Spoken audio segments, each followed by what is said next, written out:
கடலலை கொஞ்சும் திருச்செந்தூரில் விஸ்வரூபமே வேலையா பழமுதி சோலை அறுபடை வீடும் புண்ணிய தரிசனம் முருகையா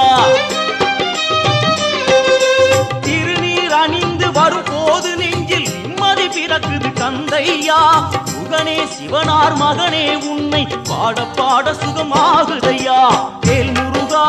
அரோகரா அரோகரா வேல் முருகா